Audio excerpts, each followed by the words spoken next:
मित्रांनो, डॉक्टर विगो दुर्गे लिखित स्फूर्ती देवता रमाबाई आंबेडकर या पुस्तकाच्या 6व्या भागाचे आपण आज वाचन करतो आहोत. आपणास माझी वाचन शैली, माझा हा उपक्रम आवडला असेल तर कृपया चॅनलला लाईक करा, सबस्क्राईब करा आणि शेअर करायला विसरू नका. तर सुरू करूया आजच्या वाचनाला. साध्वी रमादेवींनी आपल्या कौटुंबिक सुखासाठी बाबासाहेबांकडून कसलीही अपेक्षा केली नाही. रमाबाई बाबासाहेबांच्या मागे सावलीसारख्या उभ्या राहिल्या.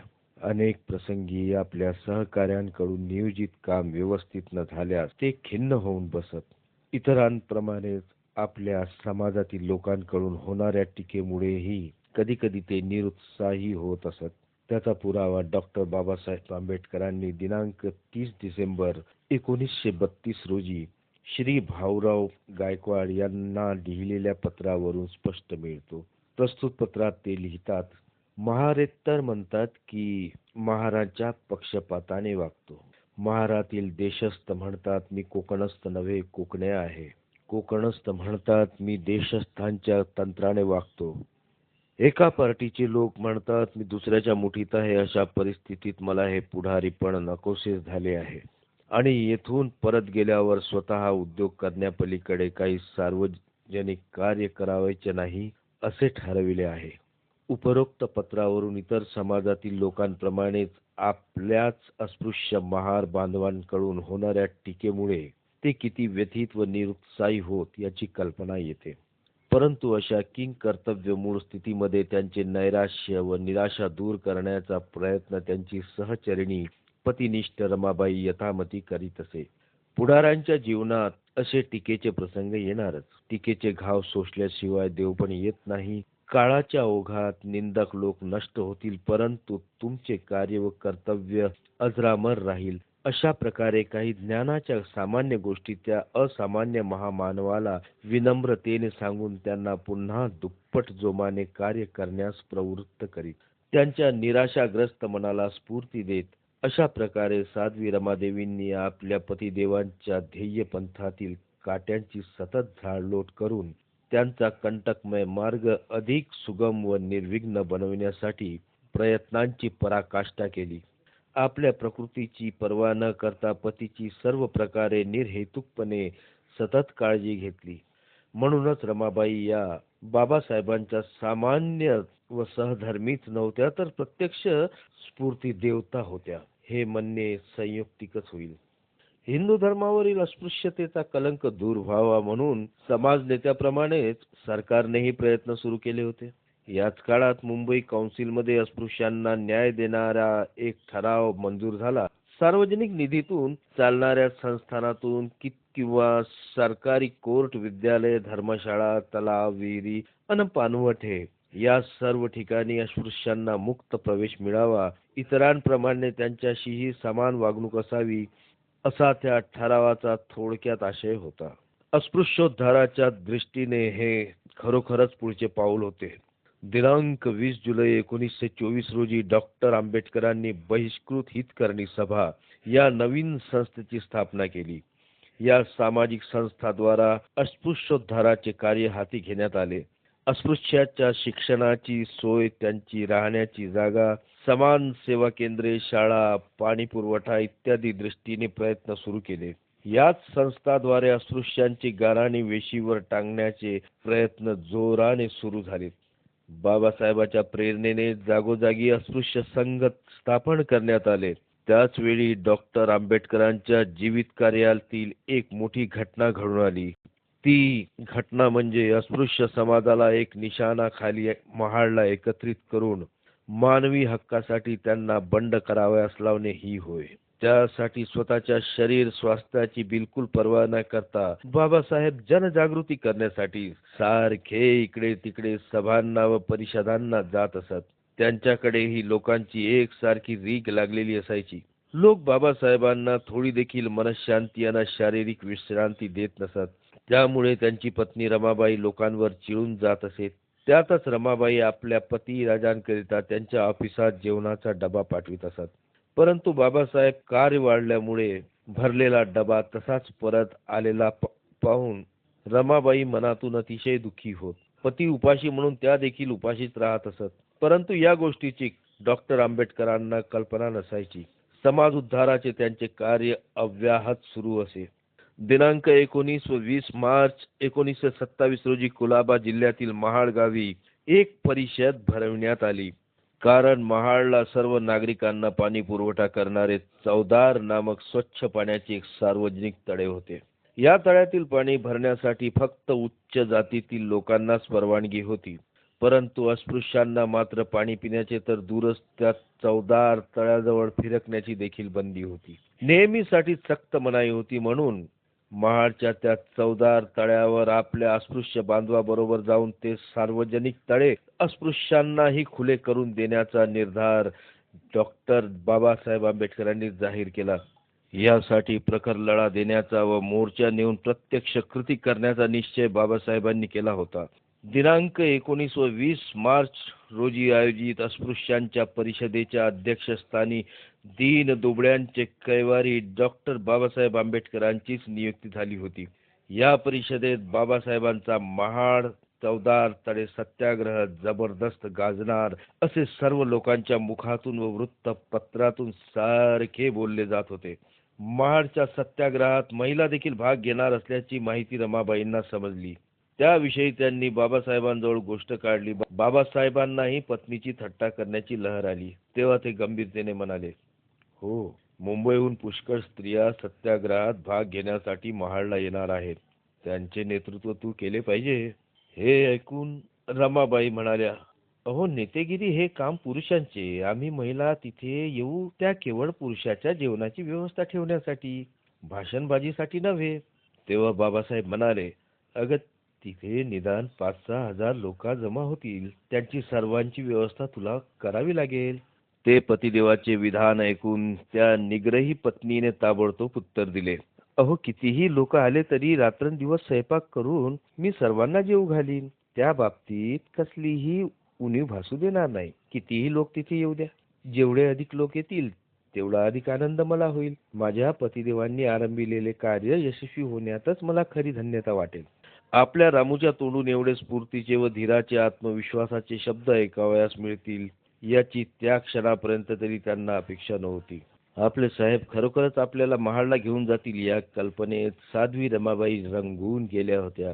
त्यांनी आपली जाऊ लक्ष्मीबाईंनाही तयार राहाव्यास सांगितले. दोघांनीही आपापले कपडे एका मोठ्या ट्रंकमध्ये भरून दोघींसाठी 2 बिछाण्यांच्या वळकट्या तयार केल्या. कारण साहेब कोणत्या क्षणी चला म्हणून सांगतील याचा नेम नाही. अगोदरच तयारीत असलेले बरे म्हणून या दोघींनीही सारी जय्यत तयारी करून ठेवली होती. परंतु डॉक्टर बाबासाहेब आंबेडकर घरी कोणालाही न कळविता दिनांक 24 डिसेंबर 1927 रोजी सरळ सकाळच्या आगबोटीने महाडला निघून गेले. ही गोष्ट जेव्हा रमाबाईला समजली तेव्हा त्या अत्यंत हिरमुसल्या झाल्या व अश्रू ढाळू लागल्या. आज साध्वी रमाबाईच्या मनातील साऱ्या आशा आकांक्षा धुळीस मिळाल्या होत्या. ज्यांच्या नेतृत्वाखाली परिषदेने महाडच्या चौदार तळ्यावर मोर्चा नेऊन अन्यायाविरुद्ध सत्याग्रह करण्याचा ठराव संमत केला होता, त्याच डॉक्टर आंबेडकरांनी मानव म्हणून आपला हक्क प्रस्थापित करण्यासाठी प्रत्यक्ष कृती करण्याचा आदेशही आता आपल्या सहकाऱ्यांना दिला.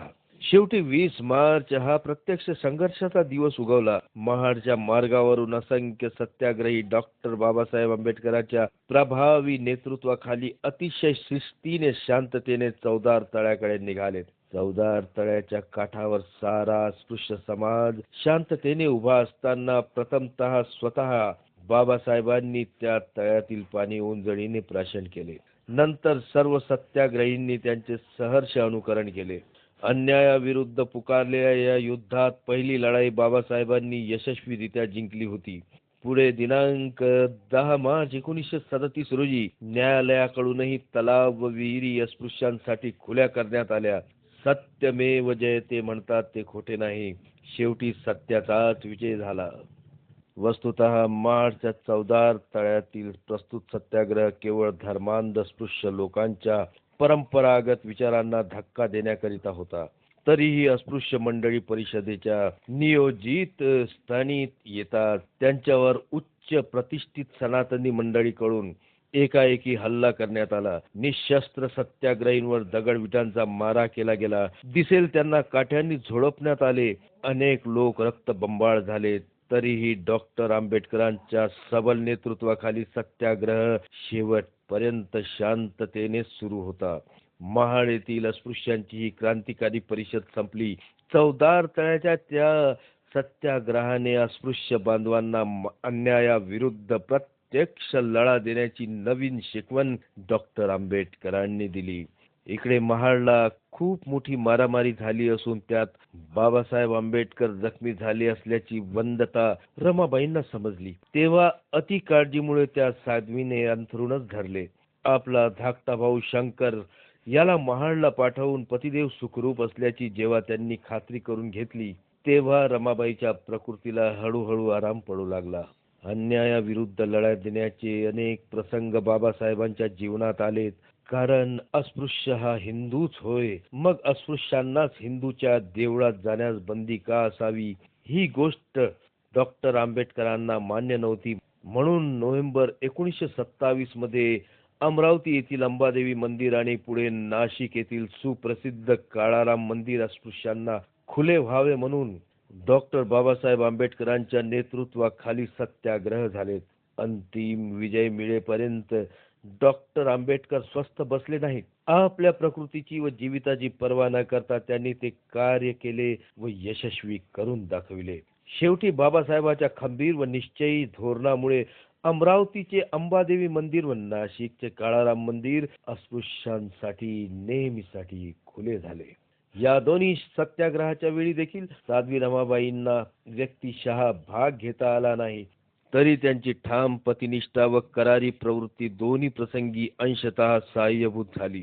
तसेच गृहिणींची बाजू पत्नीने यशस्वीपणे सांभाळल्यामुळे बाबासाहेब आपले सत्याग्रहाचे नेतृत्व निर्विघ्नपणे सांभाळू शकले असे म्हटल्यास अतिशयोक्ती होणार नाही.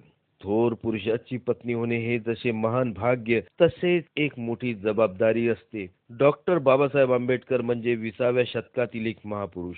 दलित मुक्ती लढ्याला प्रारंभ करून भारतातील पददलितांची अस्मिता जागवली ती बाबासाहेबांनीच. डॉक्टर आंबेडकर ही एक महान व्यक्ती तर होतीच, पण समाज क्रांतीचे ज्वलंत तत्वज्ञान मांडणारी विराट शक्ती देखील. बाबासाहेबांचे जीवन म्हणजे एक धगधगते जीवन होते. त्यांच्या जीवन सागरात अनेकदा तुफानी वादळ उठले, परंतु त्यात सापडलेली त्यांची जीवन नौका साध्वी रमाबाईंनी स्वतः अनेक विपत्तीशी झगडून प्रत्येक वादळातून निर्विघ्नपणे पार नेली. आपल्या तारुण्याची बहुतेक सर्व वर्षे पतिनिष्ठ रमाबाईंनी संकटाशी धैर्याने सामोरे जाण्यातच घालवली. रमादेवींनी बाबासाहेबांच्या ध्येय पथातील काट्यांची झाडलोट करून त्यांच्या ध्येयवादी खडतर मार्ग सुगम बनविला होता. अस्पृश्योद्धाराच्या क्रांतिकारी नाटकातील डॉक्टर आंबेडकरांसारख्या नायकाचे कार्य यशस्वी व्हावे म्हणून स्वतः प्रसिद्धीच्या झोतात न येता पडद्याच्या मागे राहून रमाबाईंनी आपल्या प्रयत्नांची पराकाष्ठा केली.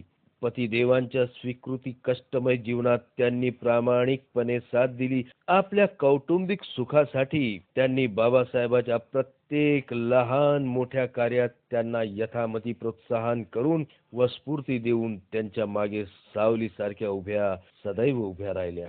डॉक्टर बाबासाहेब आंबेडकरांना देखील आपली पत्नी रमाबाईच्या कष्टमय जीवनाची जाणीव होती. रमाबाई सारखी सहचारिणी लाभली म्हणूनच आपण परदेशात जाऊन वर्षानुवर्षे उच्च शिक्षण घेऊ शकलो व अस्पृश्योद्धाराच्या सामाजिक कार्यात पूर्णपणे समरस होऊ शकलो. ही गोष्ट किंवा वस्तुस्थिती ते कधीही अमान्य करीत नसत. पतिनिष्ठ रमाबाईचे उदाहरण दृष्टीसमोर ठेवून बाबासाहेब जाहीरपणे सांगत असत की स्त्री ही समाजाचा अलंकार आहे. आपल्या कुटुंबाचा आणि कुळाचा नावलौकिक स्त्रियांच्या शिलावरच अवलंबून असतो. स्त्री ही जशी गृहलक्ष्मी तशी सुसंस्कारित समाज निर्माण करणारी देवता आहे. तसेच पुरुषांकडून स्त्रियांवर होणारा अन्याय पाहून ते वैतागाने उद्गारले. स्त्रियांवर काय अत्याचार होतात ते मथुरेला जाऊन पहा. तिथे केशवपण केलेल्या विधवा व तरुण स्त्रियांना सक्तीने वेश्या बनवले जाते. अनेक ठिकाणी तर मृत पतीच्या चितेवर त्यांच्या विधवा पत्नीला बळजबरीने सती जावयास लावतात. बालवयातच विधवा झालेल्या मुलींना घरातील अंधाऱ्या खोलीत आजीवन ठेवण्यात येते आणि आम्ही हे सर्व अत्याचार उघड्या डोळ्यांनी मठ्ठपणे पिढ्यानुपिढ्या पाहत बसतो. यापेक्षा हिंदू धर्माचे दुर्दैव ते कोणते? यावरून डॉक्टर आंबेडकर महिलांचे महान कैवारी होते हे स्पष्ट दिसून येते. महिलांची दुरावस्था बघून त्यांच्या मनात कालवाकालव होत असे. त्यामुळे त्यांनी अस्पृश्य समाजातील स्त्रियांची स्वतंत्र संघटना उभी करून महिलांमध्ये जागृती निर्माण करण्याचे ठरविले. डॉक्टर आंबेडकर हे महात्मा ज्योतिराव फुले यांना आपल्या गुरुस्थानी मानत असत. महात्मा फुले यांनी ज्याप्रमाणे आपल्या पत्नीला म्हणजे सावित्रीबाईला स्वतः घरी शिकवून सामाजिक व शैक्षणिक कार्य करण्यास प्रवृत्त केले, त्याचप्रमाणे डॉक्टर बाबासाहेबांनीही आपल्या पत्नी रमाबाईला अस्पृश्यांच्या महिला संघटनेमध्ये प्रत्यक्ष भाग घ्यावयास प्रवृत्त केले. बाबासाहेबांनी लग्नानंतर आपल्या निरक्षर पत्नीला लिहायला व वाचायला शिकवले. रमाबाईंना पत्र देखील लिहिता येत असे. आता त्यांनी मुद्देसूद भाषण द्यावयास शिकवले. लोखंडाला परिसाचा स्पर्श झाल्यास लोखंडाचे सुवर्ण झाल्याशिवाय कसे राहील? रमाबाईंना भाषणाची कला लवकरच चांगल्या प्रकारे अवगत झाली, त्यात आश्चर्य नाही. आता रमाबाई आंबेडकर या सामाजिक कार्यकर्त्या म्हणून ओळखल्या जाऊ लागल्या. प्रथमतः त्या अस्पृश्य महिलांच्या घरगुती बैठकीतून सक्रिय भाग घेत असत, परंतु नंतर चाळीतून अन मोहल्ल्यातून लहान लहान सभा घेऊन मार्गदर्शन करू लागल्या. महिला संघटनेच्या दृष्टीने महिलांना समुचित मार्गदर्शन करणे आणि त्याकरिता अस्पृश्य समाजातील महिलांच्या लहान मोठ्या सभा आयोजित करून संघटनात्मक भाषणे देणे हा पुढे त्यांचा नित्यक्रमच झाला होता. असे सांगतात की मुंबई येथील जे हॉस्पिटलच्या आवारात झालेल्या महिलाच्या प्रचंड सभेत रमाबाई आंबेडकर प्रभावीपणे बोलल्या. त्यांच्या ओजस्वी भाषणावर असंख्य उपस्थित श्रोत्यांकडून टाळ्या मिळाल्या. स्वयंस्फूर्त प्रतिसाद मिळाला. त्या दिवसापासून रमाबाई उत्तम भाषणही देऊ शकतात हे जनतेला कळले. त्यांच्या या भाषणाचा संक्षिप्त अहवाल दुसऱ्या दिवशी स्थानीय वृत्तपत्रातून छापला गेला होता. अशा प्रकारे अस्पृश्य महिलांचे नेतृत्व मिळालेल्या रमाबाईच्या सक्रिय सहकार्याने बाबासाहेबांची चळवळ महिला क्षेत्रातही उजळून निघाली. दलित महिला जागृतीला रमाबाईमुळेच विशेष स्फूर्ती मिळाली असे म्हटल्यास अतिशयोक्ती होणार नाही. तर मित्रांनो, आजचे वाचन आपण इथेच थांबवूया आणि भेटूया पुढील भागात. जर आपणास माझी ही वाचन शैली, माझा उपक्रम आवडला असेल तर कृपया चॅनलला लाईक करा, सबस्क्राईब करा आणि शेअर करा. धन्यवाद.